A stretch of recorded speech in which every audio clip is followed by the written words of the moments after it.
शैलेंद्र की लिखी गीतों भरी कहानी लौटते हुए दिन।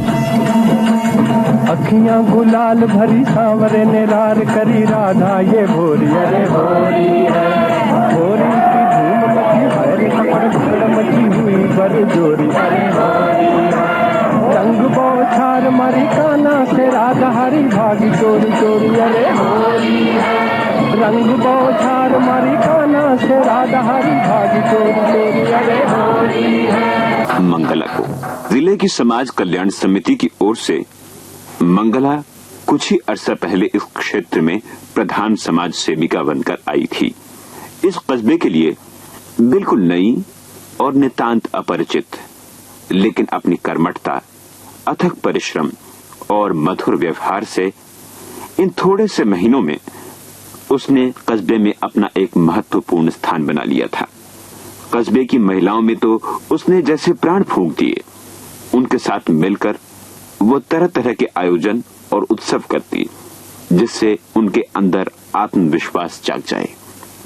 स्वर्गीय ठाकुर किशन सिंह की हवेली में मंगला एक कमरा लेकर रहती थी। इसी हवेली के आंगन में मंगला कस्बे की स्त्रियों के साथ रंग और गुलाल में नहा रही है और उसके साथ होली खेलने का सबसे अधिक मजा आ रहा है ठाकुर साहब की बेटी गायत्री को, जो मंगला को सबसे उम्र में मंगला से 3-4 वर्ष छोटी है, लेकिन चंचलता और शरारत में कई वर्ष आगे। मंगला दी तैयार हो जाओ, मेरी 5वीं बाल्टी तैयार है। देखो छुपने की कोशिश न करना, नहीं तो एक बाल्टी मुझे और खोलनी पड़ेगी। जल्दी से सामने आ जाओ ना।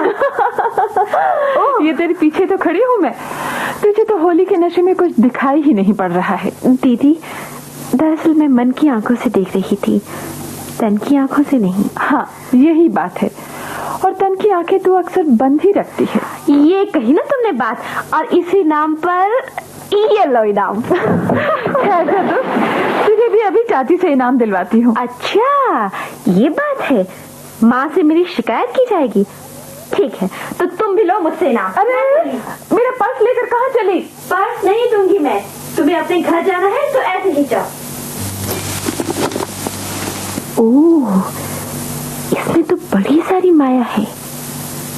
हाँ ये क्या, ये फोटो किसका है? इतना सुंदर नौजवान। अच्छा दीदी। गायत्री ये क्या बदतमीजी है, क्यों खोला तुमने मेरा पर्स? क्या हक है तुम्हें इस तरह मेरी चीजें टटोलने का? कोई हक नहीं है दीदी, मुझसे गलती हुई। ये फोटो ले लो, मैं जाती हूँ। गायत्री सुनो गायत्री, तू नाराज हो गई? न जाने क्यों मुझे एकदम गुस्सा आ गया और मैं तुमने ठीक ही गुस्सा किया। आखिर मैं कौन होती हूँ तुम्हारी? तू मेरी छोटी बहन है गायत्री, और मेरी हर चीज पर तुझे उतना ही हक है जितना छोटी बहन को अपनी दीदी की चीजों पर होता है। लेकिन ये फोटो, यही वजह है कि अपने बारे में मैंने यहाँ किसी को कुछ नहीं बताया। इससे मेरा दबा हुआ दुख उभरने लगता है। बीते हुए को ढका ही रखना चाहती हूँ। अपनी छोटी बहन को भी नहीं बताओ कि ये कौन है? गायत्री के जिद करने पर मंगला को अपने अतीत के पृष्ठों को उस जगह से खोलना पड़ा जहां इस फोटो वाले हंसमुख और मस्त नौजवान को उसने पहली बार देखा था। बसंत का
मेरी हड्डी के लाखों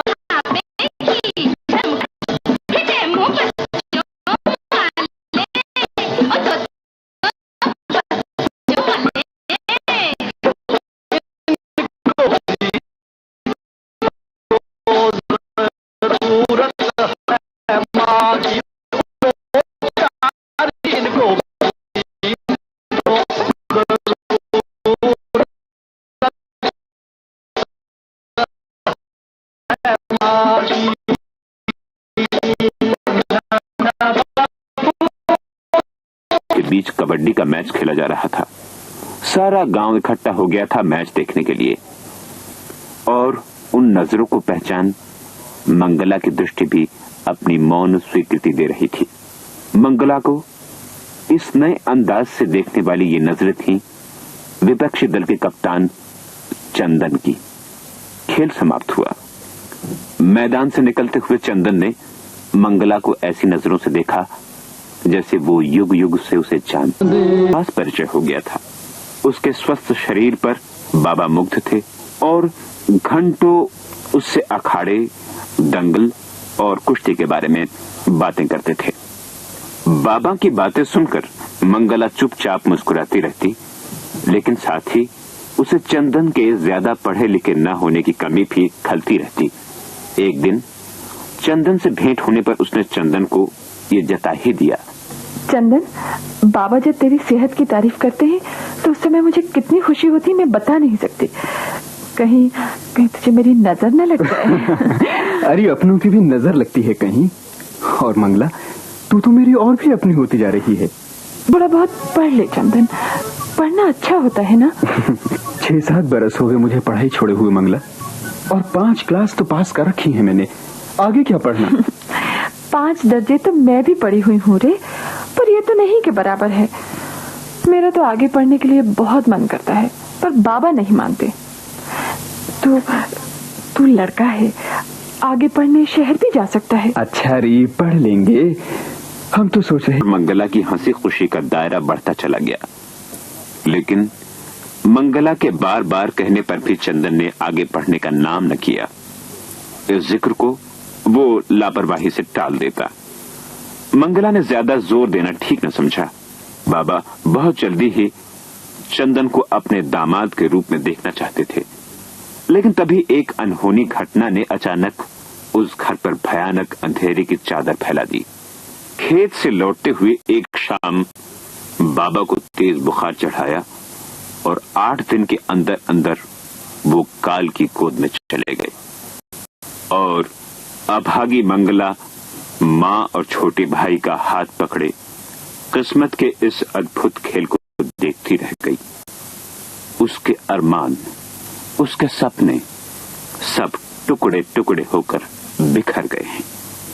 तू लौट जा चंदन। वो मंगला जिसे तू प्यार करता था बाबा के साथ ही मर गई है। अरे क्यों ऐसा सब बोलती है री? तेरे बाबा चले गए, इससे क्या तू छोटी हो गई है?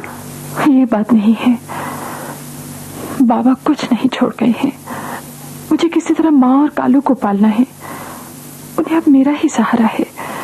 मैं अब प्यार नहीं कर सकती, मेरे हाथ बंध गए हैं। देख मंगला, हमारे घर की हालत भी खास अच्छी नहीं है, लेकिन जहाँ तक बन पड़ेगा मैं कालू और माँ को ये भी नहीं चाहती।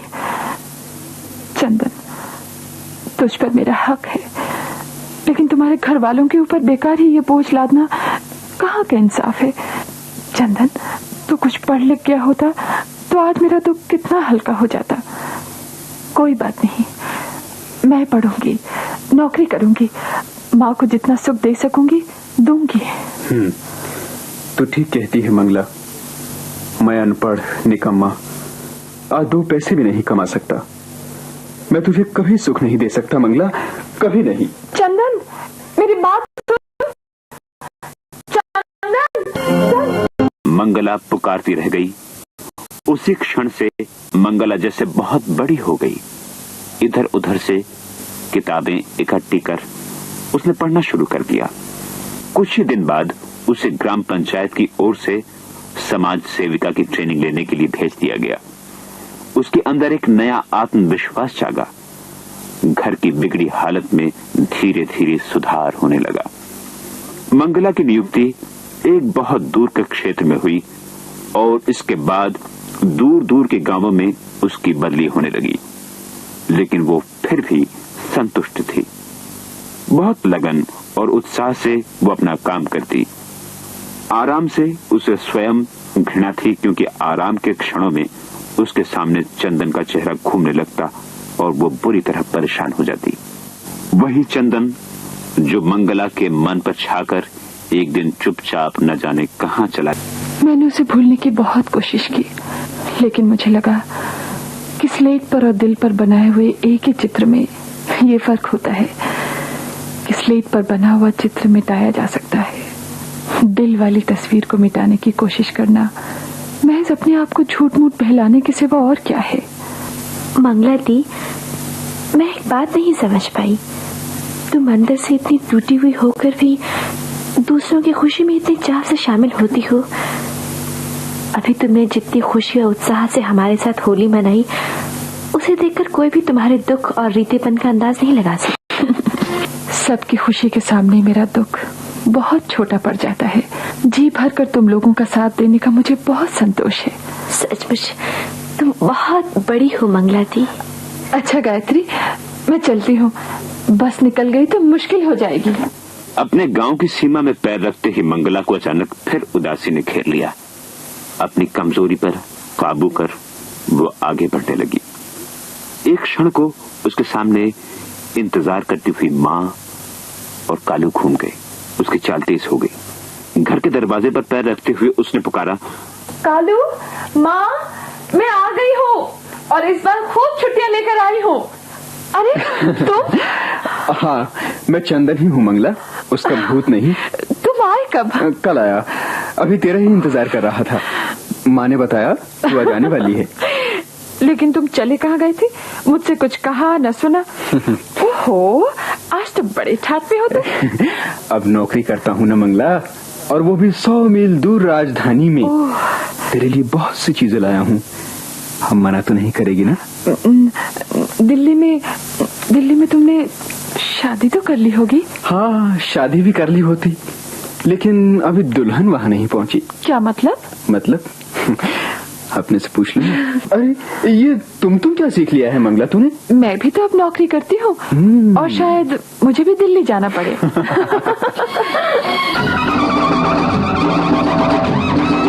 शैलेंद्र की लिखी गीतों भरी कहानी लौटते हुए दिन।